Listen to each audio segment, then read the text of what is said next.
Bob Schumann here, certified financial planner, fiduciary investment advisor, and today, financial coach. That's because today we'd like to continue our series on the story of quantum finance by talking about our own worst enemy, our own behavior as investors. And if you hold on a second, I'll share my screen.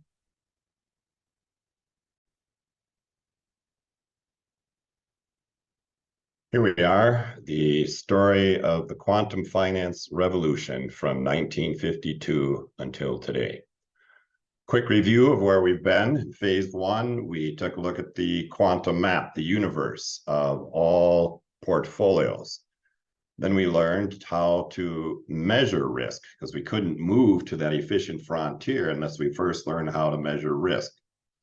And then we gave a demo of how by controlling risk, we can move our portfolio to that perfect frontier where we're getting the maximum reward for the minimum amount of risk. Then in phase two, we looked at how we can move that portfolio along that horizon of the perfect portfolio, by looking at it through not psychological, emotional time, but through continuous space-time. And that it's only when we're looking at the universe or the world, investments through continuous space-time, the real time, that we can see that the only risks that reward are the market risks, the risks that cannot be diversified.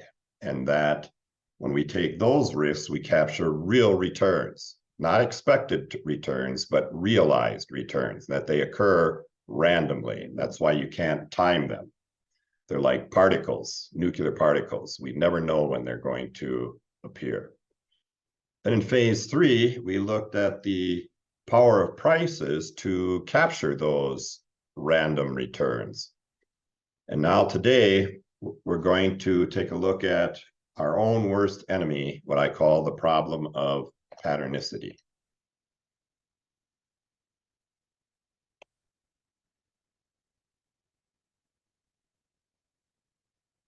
Sorry here for the delay. I don't know what got stuck. There we are. So it starts with understanding that this has nothing to do with intelligence. I'll say, why do smart people do dumb things? You may recognize one of the smartest men in the history of the world, Isaac Newton, the guy who really began physics with his laws of motion and the discovery of gravity and the movement of the heavenly bodies. He was also a very great investor. He was one of the wealthiest men in England, top 1%, but he didn't earn his wealth or build his wealth by owning land. He owned stocks and bonds. In fact, he'd probably, I think, the equivalent of what we'd call the Secretary of the Treasury. He was the master of the mint for England. He had a well-paying job, and he was a great investor most of the time. This is a famous story about him, the South Sea bubble. You can see that he started investing in the South Sea Trading Company in February of 1720.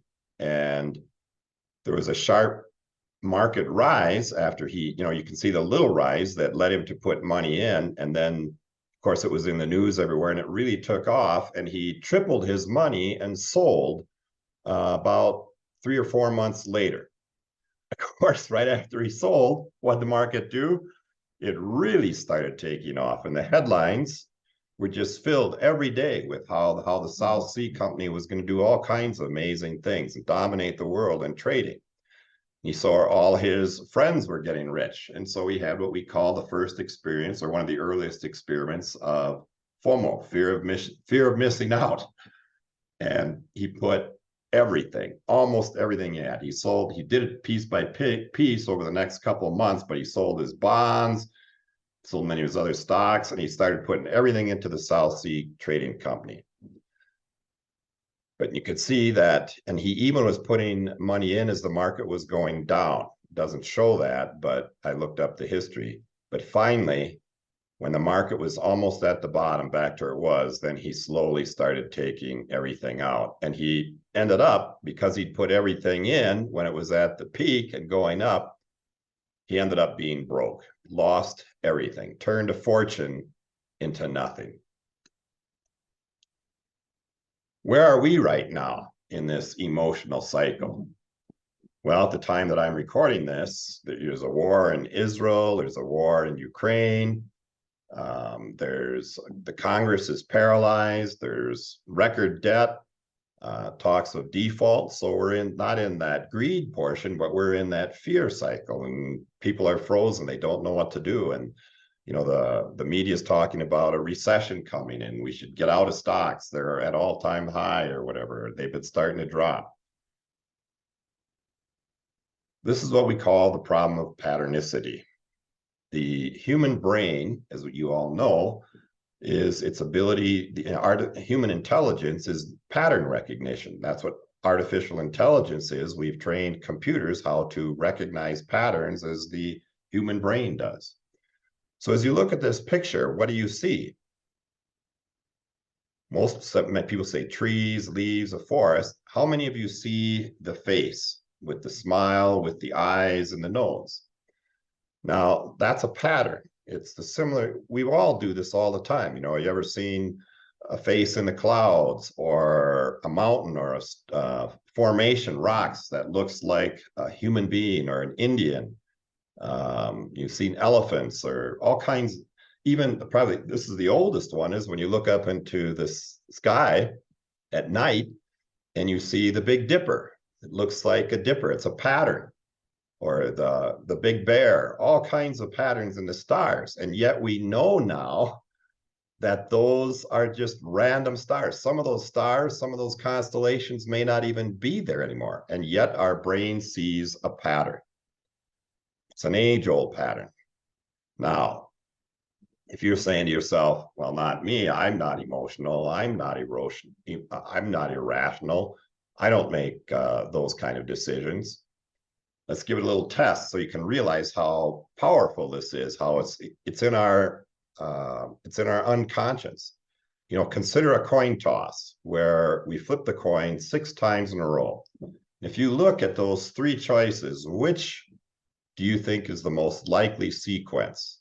A heads, a tails, a heads, 2 tails, and then a heads, or a heads, 3 heads in a row and 3 tails in a row? Or finally 4 heads, 1 tail, and another heads? Well, most people, if I had you type it in the chat, I could do a poll here. So let's just try it yourself, just so you can prove this. Which one would you pick? Which do you think is the most likely sequence? All right, you got your answer? Most people would say A. The answer is it's all 3 of them. Neither one of those sequences is more likely than the other one. Any one of those patterns could appear randomly. There's an equal probability for all of them.